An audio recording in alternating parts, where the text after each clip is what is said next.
মহিলা আসন সংৰক্ষণ বিল আৰু লোকসভাৰ আসন বৃদ্ধিক লৈ লিমিটেশ্যনৰ বিষয়ক লৈ এতিয়া ৰাজনীতিত বিতৰ্কৰ বিষয় হৈ পৰিছে।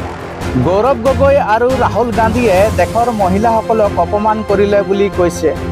লোকসভাত মহিলাসকলৰ সংৰক্ষণৰ বিল গৃহীত হ'ব নিদিলে বুলি তেওঁলোকে অভিযোগ কৰিছে।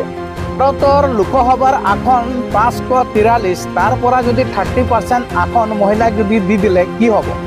কিন্তু সেইটো তেওঁলোকে নকৰি পুনৰ লোকসভাৰ আসন বৃদ্ধি কৰিবলৈ, বিধানসভাৰ আসন বৃদ্ধি কৰিবলৈ সীমা নিৰ্ধাৰণ কৰিব কি লিমিটাইজেশ্যনৰ জৰিয়তে।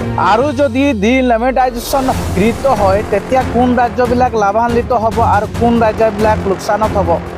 যিবিলাক ৰাজ্যত জনসংখ্যাৰ হাৰ অধিক তেওঁলোকে সেই ৰাজ্যবিলাক তেওঁলোকে লাভান্বিত হ'ব, আৰু যিবিলাক ৰাজ্যত জনসংখ্যা হাৰ কম তেওঁলোকে লোকসভাৰ আসন কমিব পাৰে, হ্ৰাস হ'ব পাৰে, আৰু যিবিলাক ৰাজ্যত জনসংখ্যাৰ হাৰ অধিক সেইবিলাক ৰাজ্যত আসনৰ সংখ্যা বাঢ়িব। গতিকে ইয়াত দেখা দেখি গৈছে যে উত্তৰ প্ৰদেশ, বিহাৰ, মধ্যপ্ৰদেশ, মহাৰাষ্ট্ৰ এইবিলাক ৰাজ্যত লোকসভাৰ বিধানসভাৰ আসন বাঢ়িব।